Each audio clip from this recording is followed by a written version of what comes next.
pagi Pak, Bu. Alhamdulillah lama sekali nggak ketemu, saya nggak kesini seingat saya 5 tahun lebih. Terakhir kesini ya tentunya sama suami saya yang tersayang, Bapak almarhum Zulkifli Nurdin Hamzah. Dan betul saya sendiri lupa berapa puluh kali saya kesini. Pertama kali saya kesini, oh gitu ya Pak. Bapak catat ya, 52 kali ya Pak.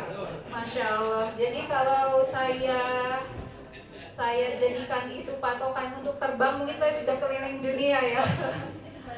Kerinci, kayu aro memang sangat luar biasa. Jadi meskipun saya dulu sama Pak Zul jadwalnya banyak di Sungai Penuh, kami pastikan nginepnya tuh selalu di sini dan di mes PTP. Dan kenapa? Karena memang sangat menikmati apa yang Allah telah anugerahkan buat kayu aro, luar biasa. Dan bahkan putri kami itu yang saat itu usianya masih 1 tahun sekian bulan juga ikut ke sini beberapa kali, menikmati juga suasana di sini. Dan beberapa tamu juga biasanya kami ikut undang ke sini. Dan pernah ada sekitar 18 tahun yang lalu, Bapak Ibu sekalian, tepatnya tahun 2002, saya masih ingat waktu itu saya mengundang Ibu Mufidah Yusuf Kala beserta para istri menteri, ada 11 orang. Jadi beliau-beliau juga ada yang bawa putrinya, ada yang bawa stafnya. Saya ajak ke sini untuk mempromosikan Kerinci. Dan kebetulan memang Ibu Mufidah Yusuf Kala itu punya besan orang Sungai Penuh, sehingga beliau juga sangat semangat saat itu ikut ke sini, bermalam di sini, lihat ke Bukit Kahyangan, lihat ke danau dan lain sebagainya. Sangat luar biasa Kerinci. Dan Bapak Ibu sekalian yang saya hormati, tadi Bapak Chandra sudah menyebutkan tentang langkah-langkah yang ingin dilakukan untuk bagaimana membuka akses. Memang benar, dulu saat almarhum Bapak Zulkifli Nurdin itu kita mengupayakan apa yang dinamakan ILS, karena alatnya sangat mahal untuk di running way-nya, landasan untuk kapal terbang di Depati Parbosana. ILS, Instrument Landing System. Kenapa itu sangat diperlukan? Karena itulah yang akan memandu pilot untuk bisa take off maupun landing, terutama landing. Kenapa? Karena Kerinci ini kalau sudah di atas jam 12 biasanya cuacanya gampang berubah. Almarhum Pak Zul punya pengalaman naik helikopter dari Padang ke sini, itu perjalanannya sangat luar biasa bahaya.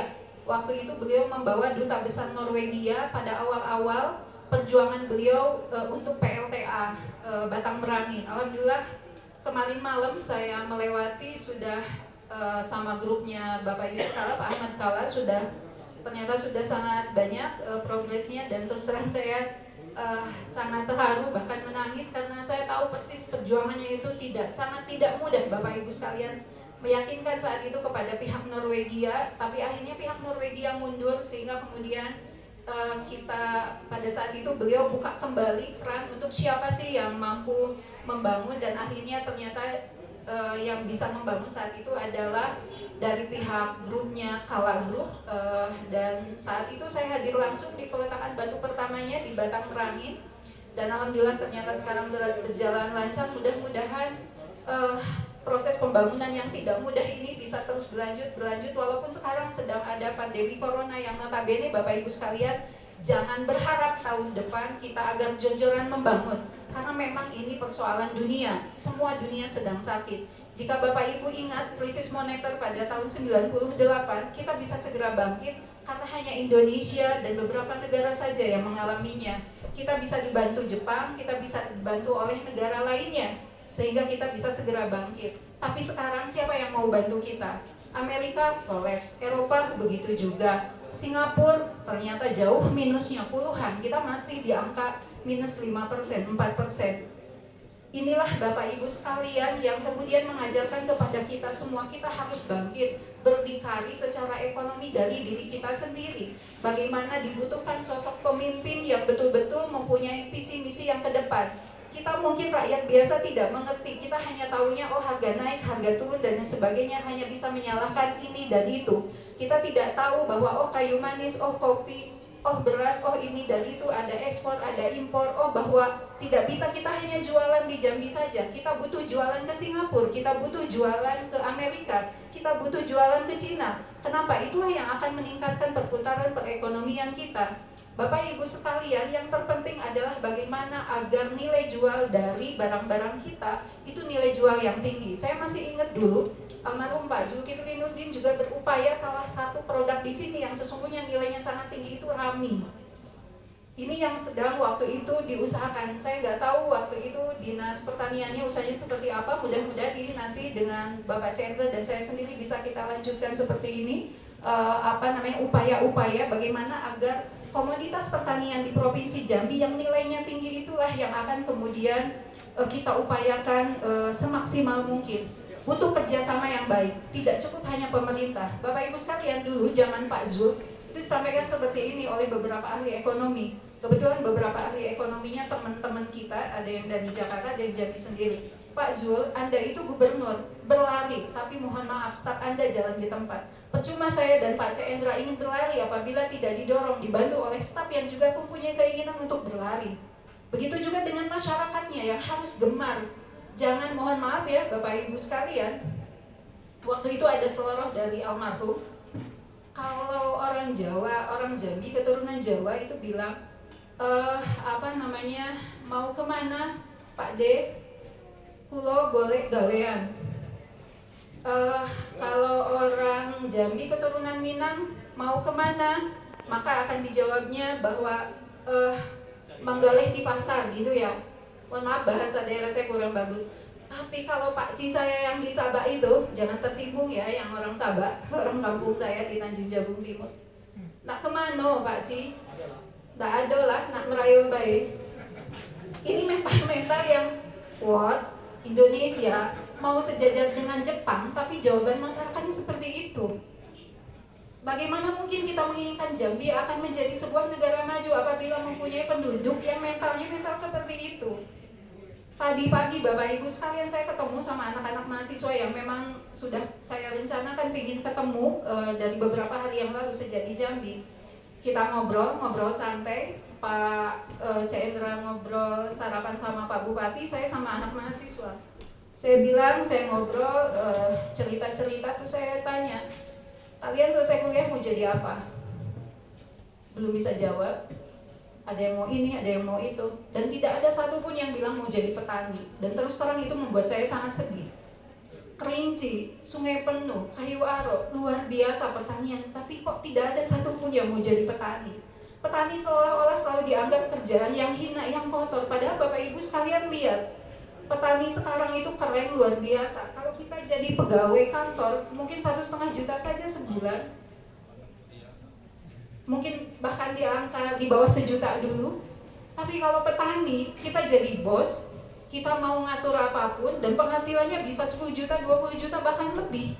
Apalagi dengan era teknologi sekarang yang sungguh sangat luar biasa. Kita kalau infrastruktur telekomunikasinya bagus, kita bisa langsung jualan lewat aplikasi-aplikasi jualan secara online. Ini yang harus dibenahi, dan saya tahu ini pekerjaan tidak mudah, tapi saya sangat semangat untuk itu. Saya ingin mengajak kepada anak muda, makanya saya sampaikan kepada Bapak Cendra, salah satu usulan saya, nanti insya Allah jika memang diberikan kepercayaan menjadi gubernur dan wakil gubernur, adalah bagaimana agar kurikulum anak-anak kita itu sejak SD, sejak prakteka sudah diajarkan bisnis. Dari hal sederhana saja, mereka harus sudah mau merancang, mereka mau jualan apa. Teman saya itu Jeffrey bilang cerita di sekolahnya itu udah diajarkan ada market day. Kalau di sekolah anak saya di Jakarta itu ada namanya business day. Jadi sejak prakteka itu udah diajari mau jualan apa. Anak saya Bapak Ibu sekalian yang bungsu itu, jadi waktu itu jualannya teh kerinci, benar. Jadi teh kerinci dia jual, dia bikin konsep. Kenapa harus teh kerinci yang diangkat? Dia bikin konsep, ini loh alasannya teh kerinci. Keunggulannya apa? Kemudian dia jual, dapat harga sekian. Dan begitu dapat keuntungan, apa yang terjadi? Diingatkan harus bayar zakat, harus bayar pajak. Ini yang ingin kami tanamkan nanti di pola-pola pendidikan yang ada di Provinsi Jambi sejak kecil, sehingga anak-anak milenial ini tidak melulu berpikir ingin jadi PNS. ingin jadi pekerja kantoran, enggak. Yang keren tuh jadi petani yang luar biasa. Silahkan lihat di internet, petani-petani luar negeri itu biasa, keren. Sekarang tanaman pertanian juga bisa hidroponik dan bisa yang lainnya, dan harganya jauh. Jika kangkung yang harganya 500, hidroponik bisa 15.000. Dan itu diminati, selalu kurang gitu. Pangsa pasar akan selalu ada. Misalnya batik yang kita beli hanya 200.000 sudah dipakai, ternyata ada batik yang harganya 25 juta. Ada yang beli? Ada, banyak banget. Saya berteman sama orang-orang yang mau beli berapapun harga batik yang berkualitas. Jadi jangan pernah ragu dengan pasar ketika kualitas yang kita tawarkan. Dan kenapa kita tidak jadikan Kerinci ini, Sungai Penuh, Kayu Aro ini sebagai kitchen of the Jambinya, atau bahkan siapa tahu kitchen of the Indonesianya? Kenapa tidak? Kita harus punya cita-cita yang tinggi untuk itu. Gunung Kerinci, saya yakin Allah ciptakan itu, berikan untuk Jambi, tidak hanya onggokan batu tanah saja. Ada apa di dalamnya? Bukit Barisan, ada apa di dalamnya? Di dalamnya sudah sebagian ahli pasti sudah tahu, ada geotermal yang sangat luar biasa, ada emas, ada batu bara, ada batuan yang lain. Saya tidak tahu di sini ada lulusan geologi tidak. Salah satu usulan saya juga nanti Bapak Ibu sekalian, ketika insya Allah kami menjadi gubernur maupun wakil gubernur, saya sangat mengharapkan ahli-ahli geologi itu langsung berkenalan dengan para kepala desa. Saya sangat memimpikan kepala desa itu yang akan kemudian menghubungi ahli geologi, di mana letak wilayah kami yang layak untuk dijadikan area pertanian, di mana letak area wilayah kami yang layak untuk dijadikan area untuk industri, dan bagaimana agar batas-batas untuk wilayah itu yang batas wilayah administratif tidak boleh bertolak belakang dengan batas wilayah yang alami. Jangan sampai kemudian batas wilayah sebuah kabupaten itu menyempit, karena itu juga akan berencana berdampak terhadap apa yang dinamakan tata ruang, tata wilayah. Sehingga yang kami inginkan, saya sering sampaikan kepada setiap kesempatan, saya sampaikan bahwa kami, Cendra Ratu Munawwaroh, bukan hanya menginginkan pembangunan Provinsi Jambi ke depan itu yang perekonomian number one, bukan hanya itu, tapi juga perekonomian yang cinta kepada lingkungan, yang berwawasan lingkungan, yang penuh kasih sayang. Semua proses pembangunannya harus dinikmati juga oleh saudara-saudara kita yang berkebutuhan khusus. Saya 10 tahun Bapak Ibu sekalian menjadi ketua yayasan sekolah luar biasa. Saya biasa menghadapi anak-anak yang tidak punya tangan, tidak punya kaki, dan masih bersahabat sampai dengan saya selama ini, selama hampir 20 tahun. Dan ternyata mereka sangat luar biasa. Saya sesungguhnya iri kepada mereka. Bagaimana dengan keterbatasan yang saya tidak bayangkan jika saya diberikan ujian itu oleh Allah, masih tetap bisa survive. Saya menginginkan Jambi menjadi sebuah provinsi yang ramah terhadap disabilitas, provinsi yang saling mencintai, saling menyayangi, saling menghormati. Bapak Ibu sekalian coba lihat, di setiap negara, di setiap wilayah, ketika ada konflik, adakah pembangunan? Tidak ada. Makanya kenapa dulu saya dan almarhum Bapak Zulkifli Nurdin senantiasa bilang begini, orang Jambi keturunan Sunda. Saya contohnya, saya orang Jambi keturunan Sunda. Orang Jambi keturunan Jawa, orang Jambi keturunan Minang, orang Jambi keturunan Batak, orang Jambi keturunan Bugis, Makassar, dan sebagainya. Kita semua orang Jambi, kita diikat oleh satu, bukan masalah bahwa kita makan dan minum saja, tapi kita cinta akan Jambi. Kita menginginkan Jambi ini menjadi sebuah provinsi yang harus jauh lebih baik dan lebih baik lagi. Kenapa saya bilang begitu? Ya memang iya. Gunung tertinggi di Sumatera ada di mana? Di Jambi. Perkebunan teh terluas hamparannya nomor 2 di Asia, saya lupa di dunia atau Asia, di mana? Ini di Jambi, Kayu Aro tempatnya. Sungai terpanjang di Sumatera di mana? Di Jambi. Situs candi terluas di Asia Tenggara di mana? Di Jambi. Luar biasa. Dan saya pernah mendapatkan kabar, saya akan cek kembali, saya takut salah. Ternyata jenis ikan terbanyak di Indonesia itu juga di Jambi. Tepuk tangan untuk Jambi. Bapak Ibu sekalian, dulu ketika saya menjadi ketua tim penggerak PKK Provinsi Jambi, saya tidak mau main-main dengan semua apapun yang diberikan tanggung jawab kepada saya. Saya pernah bikin program studi banding, ibu-ibunya harus belajar kemana Bapak Ibu sekalian? Ke IPB. Saya bikin program kerjasama sama IPB, Institut Pertanian Bogor. Jadi ibu-ibu, mohon maaf saya tidak suka hanya studi banding dengan alasan pada jalan-jalan, isinya saya tidak suka itu. Jadi mereka belajar waktu itu di kampusnya IPB, belajar tentang apapun hal yang berkaitan dengan kursus sangat singkat. Dan alhamdulillah Bapak Ibu sekalian, waktu itu apa yang kami lakukan dijadikan contoh oleh IPB, disebarluaskan ke seluruh Indonesia. Tepuk tangan buat Jambi. Banyak sekali, mungkin nggak akan cukup waktu buat kita untuk saya bisa bercerita bahwa apa yang sudah dilakukan dan apa yang akan dilakukan itu akan sangat luar biasa apabila semua kita bergandengan tangan. Dan Bapak Ibu sekalian, terus terang apa yang saya sampaikan ini hanya akan menjadi sebuah mimpi saja apabila bapak-bapak, ibu-ibu yang saya yakin sangat luar biasa ini tidak kemudian mengerahkan segala kemampuannya, segenap rasa cintanya, segenap rasa sayangnya untuk Jambi, mengajak kepada seluruh masyarakat Provinsi Jambi untuk ayo bersama-sama tanggal 9 Desember nanti memilih Cendra dan Ratu Munawaroh. Ini barangkali Bapak Ibu sekalian, langkah ini harus diniatkan sebagaimana tadi Pak Cendra sampaikan pada saat melantik. Bapak Ibu sekalian, niatkan bahwa bekerja dengan ikhlas, karena ketika yang namanya ikhlas ada di hati, semuanya akan terasa enak-enak saja, semuanya akan terasa nyaman-nyaman saja. Bapak Ibu sekalian, saya mendampingi almarhum Pak Zulkifli Nurdin selama 10 tahun. Kami sudah terbiasa tidur di mobil. Mobil itu sudah menjadi rumah kedua kami. Dari Kerinci misalnya malam sampai Jambi subuh, atau justru kebalikannya, saya tinggalin anak-anak saya yang masih kecil, masih balita. Waktu kami menjadi sangat terbatas untuk keluarga, untuk hal apapun juga saya tidak pernah berpikir apapun, tapi saya enjoy karena apa? Kami melakukannya dengan ikhlas. Kami menginginkan Jambi yang selalu harus menjadi lebih baik lagi. Kami ingin selalu Jambi disebut sebagai sebuah provinsi, oh Jambi, dan oh Jambi. Itu yang kami inginkan, dan semoga saja itu juga yang terpatri di hati Bapak Ibu sekalian.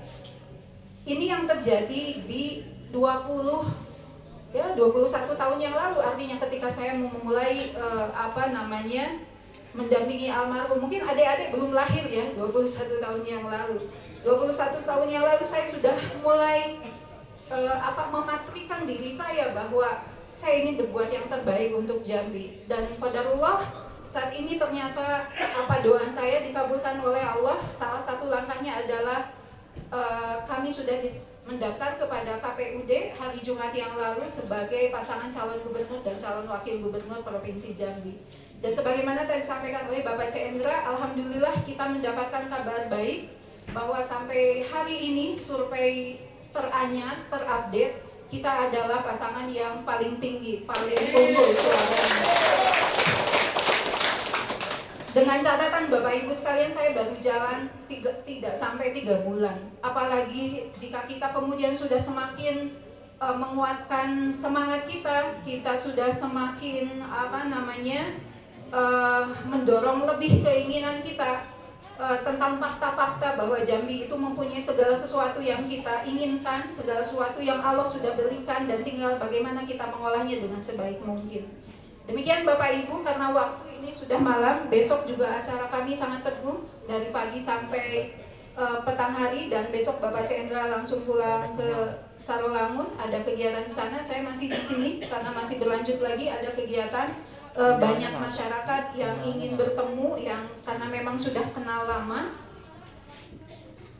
ingin bersilaturahmi. Dan semoga saja dengan dorongan doa dari Bapak Ibu semuanya, karena percuma saja ikhtiar kami apabila tidak didorong doa oleh Bapak Ibu sekalian. Saya sangat meyakini bahwa doa-doa yang baik insya Allah juga akan berimplikasi hal yang baik juga. Dan mohon kepada Bapak Ibu sekalian yang sudah berikrar bersama-sama dengan kami, mohon lakukan semuanya dengan penuh keikhlasan dan dengan penuh kesantunan. Apapun yang baik pasti akan berimplikasi yang baik. Jadi jangan pernah mengeluarkan kata-kata yang tidak enak, jangan pernah mengeluarkan kata-kata yang tidak baik, apalagi harus sombong, apalagi harus jumawa, karena kesombongan itu hanya haknya Allah Subhanahu wa taala. Kita tidak ada apa-apanya, kita tidak punya apapun juga. Kita hanya makhluk Allah yang diberikan amanah oleh Allah dan kelak harus kita pertanggungjawabkan dengan baik. Demikian Bapak Ibu sekalian, mudah-mudahan pada malam hari ini akan semakin menggelorakan semangat kita, menautkan kembali silaturahmi kita yang selama ini sudah sempat renggang karena memang saya tinggal di Jakarta, bapak-bapak di sini. Dan sekali lagi saya mohon dimaafkan atas kehilafan almarhum Bapak Zulkifli Nurdin. Tentu sebagaimana manusia biasa, beliau mempunyai kehilafan, dan tentunya saya juga mohon doanya untuk beliau, semoga segala amal ibadah beliau diterima di sisi Allah Subhanahu wa Ta'ala. Amin. Demikian Bapak Ibu sekalian, saya mohon bahwa sekali lagi niatkan itu semua dengan penuh keikhlasan, dengan penuh semangat perjuangan untuk Jambi yang lebih baik lagi, untuk Jambi yang lebih maju lagi. Dan saya tidak segan-segan meminta nasihat, meminta bantuan doanya, meminta juga masukan-masukan tentang apa saja yang yang terbaik buat kita semua. Saya sudah sering saya sampaikan bahwa saya mendampingi almarhum Bapak Zul dulu selama 10 tahun, tidak pernah berpikiran untuk kepentingan saya pribadi maupun keluarga. Dan insya Allah ke depan itu juga yang menjadi prinsip saya ketika insya Allah diberikan amanah sebagai wakilnya Bapak Cendra, yaitu sebagai Wakil Gubernur Provinsi Jambi yang akan datang insya Allah, mudah-mudahan. Demikian Bapak Ibu sekalian, boleh yel ya? Boleh? Biar gak ngantuk, siap? Kalau saya bilang Jambi jawabannya cerah ya? Kalau saya bilang CRA itu jawabannya menang? Iya, baik. Siap ya Bapak Ibu? Jambi cerah,